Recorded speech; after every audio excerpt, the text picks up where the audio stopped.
નમસ્કાર વિદ્યાર્થી મિત્રો, આપણે એનએમએમએસ ની પરીક્ષામાં પૂછાતા થોડા ગાણિતિક પ્રશ્નો જે તમે થોડું ધ્યાનમાં લેશો તો એના માર્ક્સ તમને પૂરા મળે એવા શ્રેણી પૂર્ણ કરો આ પ્રકારના જે પ્રશ્નો હોય શ્રેણી પૂર્ણ કરવી.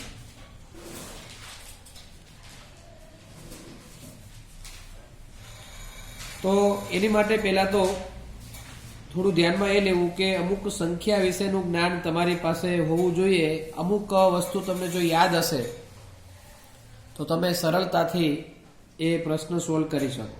જેમ કે એકી સંખ્યાઓ,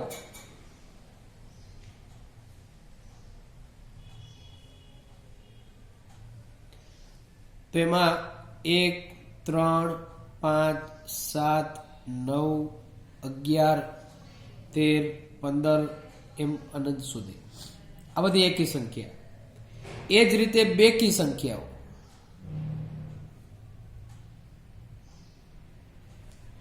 2, 4, 6, 8, 10, 12, 14 અનંત સુધી.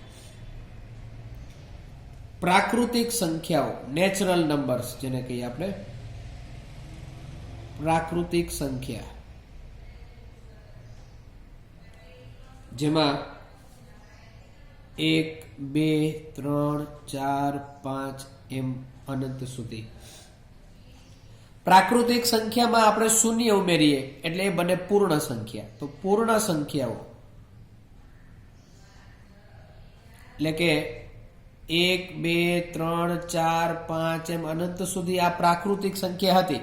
હવે એમાં ખાલી શૂન્ય ઉમેરવાનું. શૂન્ય ઉમેરશો એટલે આ બની જશે પૂર્ણ સંખ્યા. હવે આની અંદર પણ જો તમે ઋણ સંખ્યા ઉમેરો તો બની જશે પૂર્ણાંક સંખ્યાઓ. હવે ખાસ તો પૂર્ણ વર્ગ સંખ્યા પણ યાદ રાખવી જરૂરી છે. પૂર્ણ વર્ગ સંખ્યા, આની અંદર જે સંખ્યાનું વર્ગમૂળ પૂર્ણાંક નીકળતું હોય એવી સંખ્યા આપણે લઈએ. જો એની માટે પહેલા તો તમને વર્ગની એક વ્યાખ્યાની મગજમાં સમજૂતી હોવી જોઈએ. સંખ્યાનો વર્ગ એટલે એ સંખ્યાનું પોતાની જ સાથે ગુણાકાર. ધારો કે આપણે 1નો વર્ગ કરવો હોય તો 1નો વર્ગ એટલે 1 ગુણ્યા 1 એટલે 1. 2નો વર્ગ કરવો હોય તો 2 ગુણ્યા 2, 2, 2, 4. એ રીતે 3નો વર્ગ કરવો હોય તો 3નો વર્ગ 3 ગુણ્યા 3 એટલે 3, 3, 9. 4નો વર્ગ કરવો હોય તો 4 ગુણ્યા 4 એટલે 4, 4, 16. એમ 5નો વર્ગ કરવો હોય તો 5 ગુણ્યા 5 એટલે આપણે થશે 25. આવી રીતે તો આપણે આમાં દર્શાવી શકીએ કે આ 1નો વર્ગ 1, 2નો વર્ગ 4, 3નો વર્ગ 9, 4નો વર્ગ 16, 5નો વર્ગ 25. તો આ બધી પૂર્ણ વર્ગ સંખ્યા થઈ. 1, 4, 9, 16, 25 આ બધી પૂર્ણ વર્ગ સંખ્યા થઈ કે જેનું વર્ગમૂળ પૂર્ણાંક સંખ્યા નીકળતું હોય. આપણે એમ પણ કહી શકીએ કે 1નું વર્ગમૂળ તો કે 1, 4નું વર્ગમૂળ તો કે 2, 9નું વર્ગમૂળ 3, 16નું વર્ગમૂળ 4, 25નું વર્ગમૂળ 5. તો અહીંયા 1, 4, 9, 16, 25 એ રીતે 36, 49 એ રીતે 64, 81, 100 એમ અનંત સુધી. પણ ખાસ આ એવી સંખ્યાઓ છે કે જેનું વર્ગમૂળ પૂર્ણાંક સંખ્યા નીકળે છે. પૂર્ણ સંખ્યા નીકળવી જોઈએ.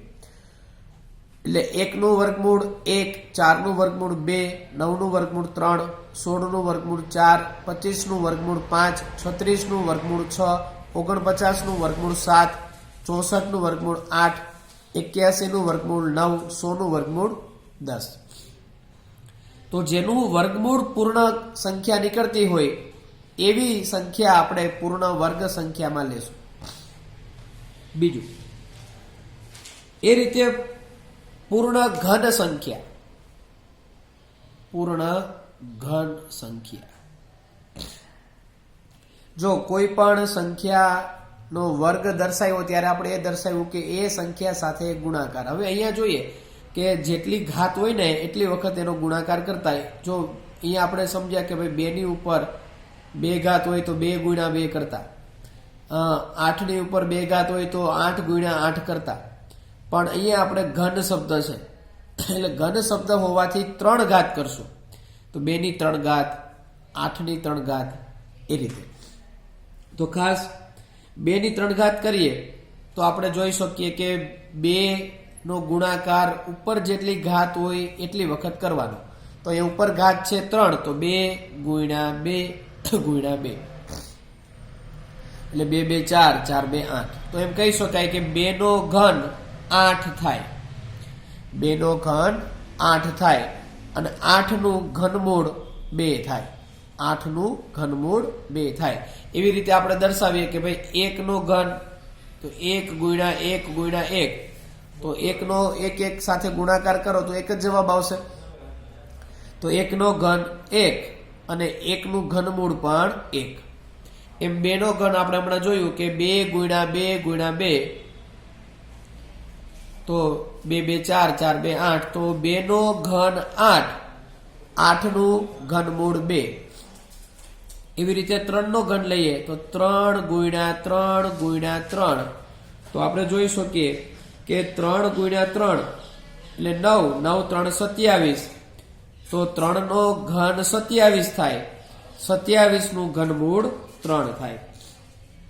એ રીતે 4 નો ઘન તો કે 4 ગુણ્યા 4 ગુણ્યા 4 તો ચોકે ચોકે 16, 16 4 64.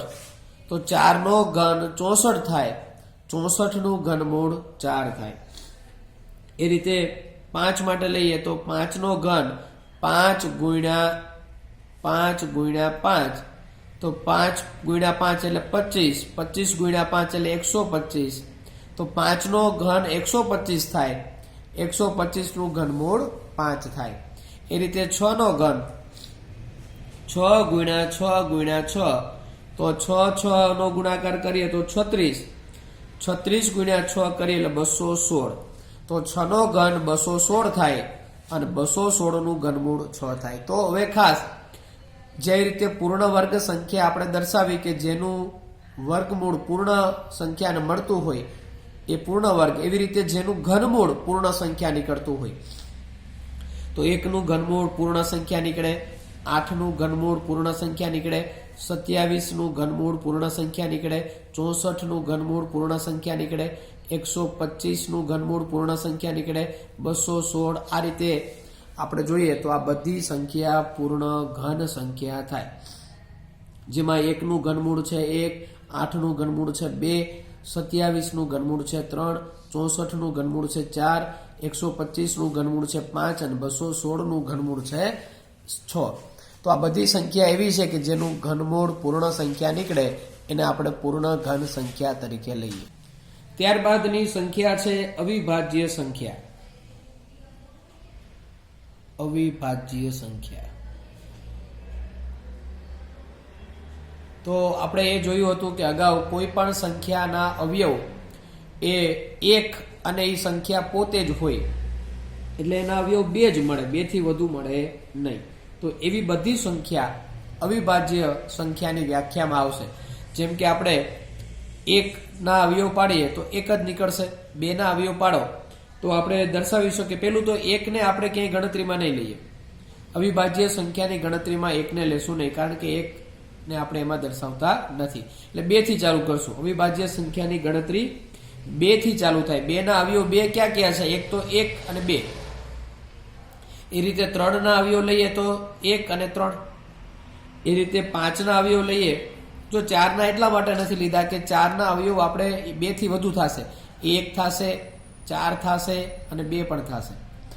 એટલે એની સંખ્યા 2 થી વધી જશે એટલે વિભાજ્યમાં આવી જશે.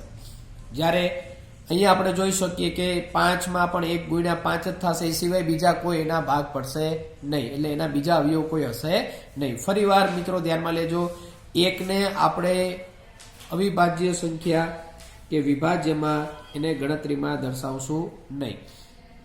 અવિભાજ્યની શરૂઆત પણ 2 થી કરશું. 2ના 2 જ અવયવ છે, 1 અને 2. 3ના પણ 2 જ અવયવ છે, 1 અને 3. 5ના પણ 2 જ અવયવ છે, 1 અને 5. ત્યારબાદ 7, કેમ કે 6 એમાં નહીં આવે, 6 ની અંદર 2 ભાગ પડશે, 1, 3, 6. ઉપરાંત 2 પણ એનો અવયવ થશે, એટલે એને આપણે વિભાજ્યમાં લેશું. જ્યારે 7 એવી સંખ્યા છે, 1 અને 7 એમાં 2 જ ભાગ જોવા મળશે, આ સિવાય એમાં બીજો કોઈ અવયવ હશે નહીં. 8 ના પણ ભાગ પડે છે, 1, 2, 4, 8, એટલે એ પણ વિભાજ્યમાં જશે. 9 ના પણ ભાગ પડે છે, 1, 3, 9, એટલે એ પણ 2 થી વધુ અવયવ થયા, એટલે એ પણ વિભાજ્યમાં જશે. જ્યારે 10 ના પણ 3 ભાગ પડશે, 1, 2, 5 અને 10, તો એના પણ અવયવ 2 થી વધી ગયા, તો એ પણ વિભાજ્યમાં જશે. એટલે સીધી સંખ્યા આવશે 11. 11માં 2 જ ભાગ પડે છે, 1 અને 11, આ સિવાય એના કોઈ અવયવ જોવા મળશે નહીં. પરિણામે આપણે કહીએ કે 2 જ અવયવ હોવાથી એ પણ અવિભાજ્ય બને છે. એવી રીતે 13, તો 1 અને 13, તો એ પણ અવિભાજ્ય. એ રીતે 17, તો 1 અને 17. એ રીતે 19, 1 અને 19. ત્યારબાદ 20, 21, 22 વિભાજ્યમાં જશે, સીધા આવશે 23. એ રીતે 24, 25, 26, 27, 28 એ બધા વિભાજ્યમાં જશે, સીધા આવશે 29, કારણ કે 29ના 2 જ અવયવ પડશે, 1 અને 29. 30 વિભાજ્યમાં જશે, 31માં પણ 2 જ ભાગ પડશે, 1 અને 31. તો આવી રીતની સંખ્યાઓ આપણે દર્શાવીએ કે 2 થી ચાલુ કરશો, ખાસ 1ને આપણે એમાં ગણતરીમાં લેશું નહીં. 2, 3, 5, 7, એ રીતે 11, એ રીતે 13, એ રીતે 17, એ રીતે 19, એ જ રીતે 23, 29.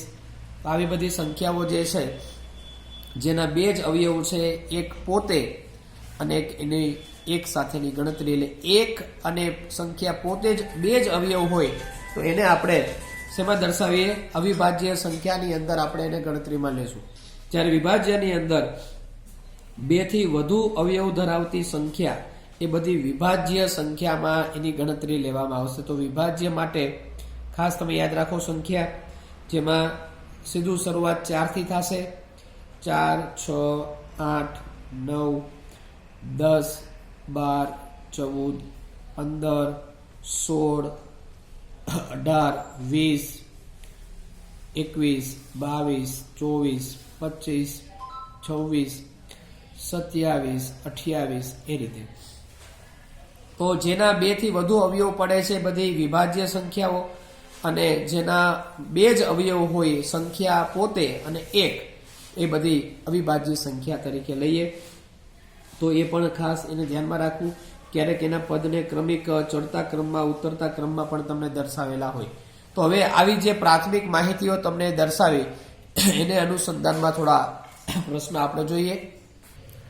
હવે થોડી આપણે નિશાનીની પણ આમાં રજૂઆત લઈ લઈએ છીએ, જેમાં ખાસ સરવાળા બાદબાકીની નિશાની હોય ત્યારે શું કરવું, ગુણાકાર ભાગાકારની નિશાની હોય ત્યારે શું કરવું. જો ખાસ તો ધારો કે આવી એક સંખ્યા છે, ચાલો 6 + 8, 6 - 8, -6 + 8, -6 - 8. તો આપણને ખબર, જો અહીંયા આગળ કંઈ દર્શાવ્યું નથી એટલે ત્યાંનો અર્થ એમ છે કે પ્લસની નિશાની છે. માઇનસ હોય એટલે કે ઓછાની નિશાની હોય તો જ આગળ દર્શાવેલી હોય, નહીતર પ્લસની નિશાની આગળ દર્શાવેલી હોતી નથી. હવે એક નિયમ યાદ રાખીએ, સરવાળા બાદબાકીનો એક સામાન્ય નિયમ કે સરખી નિશાની હોય, સરખી નિશાની હોય ત્યારે એને ભેગા કરવા. સરખી નિશાની હોય ત્યારે સંખ્યા ભેગી કરવી. જ્યાં જ્યાં સરખી નિશાની આવે ત્યાં સંખ્યાને આપણે ભેગી કરવાની થશે. ધારો કે અહીંયા 6 અને 8 બેની નિશાની સરખી છે, તો 8માં આપણે 6 ઉમેરીએ એટલે 14 થશે. એટલે બે નિશાની સરખી હતી એટલે બેને ભેગા કર્યા, 8 + 6 એટલે 14. એવી રીતે અહીંયા પણ -6 - 8 બેની નિશાની સરખી એટલે આપણે એમાં પણ એને ભેગા કરીએ તો એ પણ 14 થયા. હવે એની આગળ નિશાની કઈ મૂકવી, પ્લસ મૂકવી કે માઇનસ, એની વાત કરીએ. તો જે મોટી સંખ્યા હંમેશા યાદ રાખીએ સરવાળા બાદબાકીના નિયમમાં કે જવાબની નિશાની હંમેશા મોટી સંખ્યાની રાખવી. તો અહીંયા 8 ની આગળ પ્લસ છે તો આ પણ પ્લસ આવશે, અહીંયા 8 ની આગળ માઇનસ છે એટલે આપણે એ માઇનસ કરીએ. પેલો નિયમ આપણે એ જોયા કે સરખી નિશાની હતી ત્યારે સંખ્યાને આપણે ભેગી કરી દીધી એટલે 6 અને 8 ભેગા કરી થઈ ગયા 14. -6 - 8 બેની નિશાની સરખી હતી એટલે આપણે એને ભેગા કર્યા થયા 14. હવે આગળ નિશાની કઈ રાખવાની, જવાબમાં હંમેશા યાદ રાખો સરવાળા બાદબાકીની અંદર હંમેશા જવાબની અંદર મોટી સંખ્યાની જ નિશાની આપણે દર્શાવવાની, મોટા અંકની જ નિશાની આપણે દર્શાવવાની. હવે આપણે એ જોઈએ કે અલગ અલગ નિશાની હોય, અલગ અલગ નિશાની હોય ત્યારે મોટા અંકમાંથી નાનો અંક બાદ કરવો. અને બેય માટે નિયમ એક જ છે કે જવાબમાં હંમેશા મોટા અંકનો નિશાની રાખવી. ફરી આપણે જોયું અલગ અલગ નિશાની હોય ત્યારે મોટા અંકમાંથી નાનો અંક બાદ કરવો. ધારો કે અહીંયા આપણે જોઈએ કે અહીંયા +6 અને -8 આપેલા છે તો નિશાની બેની અલગ અલગ છે, એક પ્લસ છે એક માઇનસ છે. હવે આપણે એ સમજી ગયા કે ભાઈ જ્યારે નિશાની અલગ અલગ હોય ત્યારે શું કરતા, તો કે મોટા અંકમાંથી નાનો અંક આપણે બાદ કરતા. તો અહીંયા બેની નિશાનીને બાદ કરતા અંક ક્યાં વધ્યા, તો 8 જે છે એ અને 6. હવે નિશાનીને થોડી વાર ધ્યાનમાં ન લ્યો, નહીંતર વળી તમે એમ કહેશો કે +6 કરતા -8 તો નાના કહેવાય. પણ આપણે હવે પ્લસ માઇનસની નિશાની નહીં જોવાની, આપણે ખાલી એ જોયું કે અલગ અલગ નિશાની હતી એટલે મોટા અંકમાંથી નાનો અંક બાદ થશે. તો 8 એક મોટો અંક છે અને 6 એ નાનો અંક હોય. તો 8 માંથી 6 કાઢીએ એટલે આવશે 2. 8 માંથી 6 કાઢશો એટલે આવશે 2. પણ હવે 2 કેવા રાખવા, તો કે મોટા અંકની નિશાની કેવી હતી, તો કે માઇનસ. તો 2 પણ કેવા આવશે, માઇનસ. એવી રીતે અહીંયા પણ અલગ અલગ નિશાની છે, -6 + 8. તો આપણે કહી શકીએ કે બેની નિશાની અલગ અલગ છે એટલે મોટા અંકમાંથી નાનો અંક બાદ કરો તો 8 માંથી 6 કાઢો એટલે 2. મોટા અંકની નિશાની કેવી હતી, પ્લસ, એટલે આગળ આપણે પ્લસ રાખીએ. તો આ સરવાળા બાદબાકીમાં ખાસ ધ્યાનમાં રાખવાનું, સરખી નિશાની હોય સંખ્યા ભેગી કરી દો, અલગ અલગ નિશાની હોય મોટા અંકમાંથી નાનો અંક બાદ કરી દો. બીજું, જવાબમાં હંમેશા મોટા અંકની જ નિશાની રાખવી. એ રીતે ગુણાકાર ભાગાકારનો પણ એક નિયમ છે. ગુણાકાર ભાગાકારની અંદર એક વસ્તુ યાદ રાખવાની, સરખી નિશાની જવાબ પ્લસ, સરખી નિશાની જવાબ પ્લસ. ખાસ ઉપરનો નિયમ હતો એ સરવાળા બાદબાકી માટે હતો, હવે ગુણાકાર ભાગાકાર માટે લઈએ. ધારો કે આવા સંખ્યા લઈએ, પેલા ગુણાકાર માટે 3 × 3 -3 × -3 3 × -3 -3 × 3. તો આપણે જોઈ શકીએ કે પેલી બે સંખ્યા અહીંયા 3 × 3 છે, બેની નિશાની પ્લસ છે. એ રીતે નીચેની સંખ્યા જો -3 × -3 બેની નિશાની માઇનસ છે. તો હમણાં આપણે વાત કરી કે સમાન નિશાની જવાબની નિશાની પ્લસ, સરખી નિશાની તો હંમેશા પ્લસ, એટલે કે minus minus plus plus plus plus. સરખી નિશાની હોય એટલે જવાબની નિશાની પ્લસ જ આવશે. સંખ્યાનો ગુણાકાર કરી દો, પેલા 3 × 3 એટલે 9 કરશો અને હવે નિશાની કઈ મૂકશો, તો કે બેની પ્લસ છે એટલે પ્લસ પ્લસ પ્લસ જ રાખશું. બે નિશાની સરખી એટલે જવાબની નિશાની પણ પ્લસ. એવી રીતે અહીંયા -3 × -3 છે તો પેલા સંખ્યાનો ગુણાકાર કરી દો, 3 × 3 એટલે 9. હવે બેયની નિશાની માઇનસ માઇનસ છે એટલે સરખી જ છે, એટલે આપણે નિયમ અનુસાર સરખી નિશાની, જવાબની નિશાની પ્લસ, એટલે -3 ગુણ્યા -3 કરશો તો પણ જવાબ કેટલો આવશે? 9. હવે અહીંયા 3 ગુણ્યા -3 છે, તો પેલા ગુણાકાર દર્શાવીએ 3 3 9. પણ હવે એ ધ્યાનમાં રાખીએ કે જ્યારે અલગ અલગ નિશાની હોય, અલગ અલગ નિશાની, ત્યારે જવાબની નિશાની માઇનસ, ખાસ ધ્યાન રાખજો. એટલે કે minus plus minus plus minus એટલે શું થાય? માઇનસ. જો માઇનસ માઇનસ હતા તો પ્લસ કર્યા, પ્લસ પ્લસ હતા તો પ્લસ કર્યા, માઇનસ પ્લસ કર્યા તો એનો જવાબ માઇનસ નિશાની આવશે, પ્લસ માઇનસ કરશો તો પણ માઇનસ આવશે. એટલે અહીંયા 3 ગુણ્યા 3 કરશું એટલે 9 થશે, પણ નિશાની અહીંયા માઇનસ આવશે. કેમ? તો કે પ્લસ માઇનસ માઇનસ, એ માઇનસ પ્લસ માઇનસ 3 ગુણ્યા 3 એટલે 9. એટલે ખાસ સરખી નિશાની હોય તો પ્લસ, અને અલગ અલગ નિશાની હોય ત્યારે હંમેશા ગુણાકાર ભાગાકારમાં માઇનસ કરવા. ભાગાકાર માટે પણ એ જ નિયમ છે. ધારો કે -3/3 હોય તો 3 3 ઉડે 1, તો અહીંયા આપણે દર્શાવીએ કે -1 દર્શાવવા. 3/3 હોય તો 1 સીધા, પ્લસ પ્લસ નિશાની તો પ્લસ, બરાબર. તો આ રીતે એમાં પણ નિયમ તમે લાગુ પાડી શકો. 3/-3 લઈએ તો -1, એ રીતે તમે કોઈ પણ નિશાની દર્શાવો -3/-3 તો પણ જવાબ એનું +1 થઈ જશે, માઇનસ માઇનસ પ્લસ થઈ જશે. તો ખાસ ધ્યાનમાં રાખો, સરખી નિશાની જવાબ પ્લસ, અલગ અલગ નિશાની જવાબ માઇનસ આપણે દર્શાવો. હવે ક્યારેક એવું બને છે કે નિશાનીની વાત કરતા હોય ત્યારે એકથી વધુ સંખ્યાની સાથે નિશાની સંકળાયેલી હોય. ધારો કે આવી સંખ્યા છે, ચાલો -3 ગુણ્યા -3 ગુણ્યા -3. હવે આવા સમયે તમારે માઇનસ નિશાની ગણવાની કે 1 2 3. હવે એકી સંખ્યા હોય ને, આ પણ મગજમાં બેસાડજો. જ્યારે માઇનસ નિશાની એકી સંખ્યામાં હોય તો જવાબની નિશાની માઇનસ રાખવી. માઇનસ નિશાની જો બેકી સંખ્યામાં હોય તો જવાબની નિશાની પ્લસ રાખવી.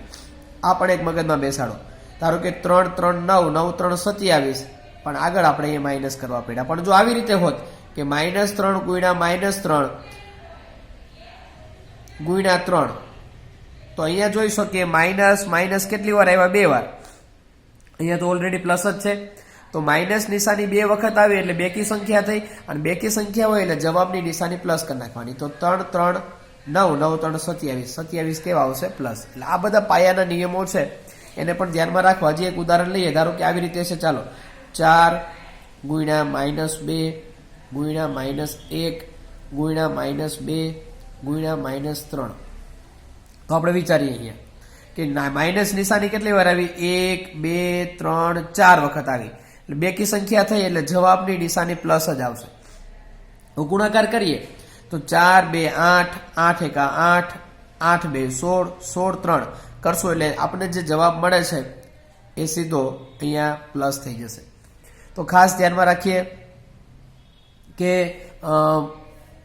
માઇનસ નિશાની જો બેકી સંખ્યામાં હોય તો જવાબ હંમેશા પ્લસ, અને માઇનસ નિશાની જો એકી સંખ્યામાં હોય, ધારો કે હજી આપણે એક એ ઉમેરી દીધું હોત કે એને ગુણ્યા અહીંયા -1 કરી નાખ્યા હોત તો એ 1 2 3 4 ને 5 વખત માઇનસ થયા, તો એનો જવાબ આપણે કેટલો લઈ જતો? અહીંયા -48. તો એકની વેલ્યુ ભલે ગુણાકારમાં કંઈ ન હોય, પરંતુ નિશાની એની અગત્યની છે. જવાબની નિશાની એના કારણે ચેન્જ થઈ જતી હોય. તો આવા સમયે તમારે જવાબમાં ખાસ ધ્યાન રાખવું પડે. નિશાનીનું જ્ઞાન હોવું ખૂબ જરૂરી છે. સરવાળા બાદબાકીની નિશાનીઓમાં, ગુણાકાર ભાગાકારની નિશાનીઓમાં પૂરેપૂરું પરફેક્શનથી તમારું કાર્ય થવું જરૂરી છે. તો આજે આપણે અહીંયા સુધી રાખીએ છીએ. થોડી અંકોની સમજ લીધી. હવે આને લગતા દાખલાઓ આપણે નેક્સ્ટ વિડીયોમાં લેશું મિત્રો. આભાર.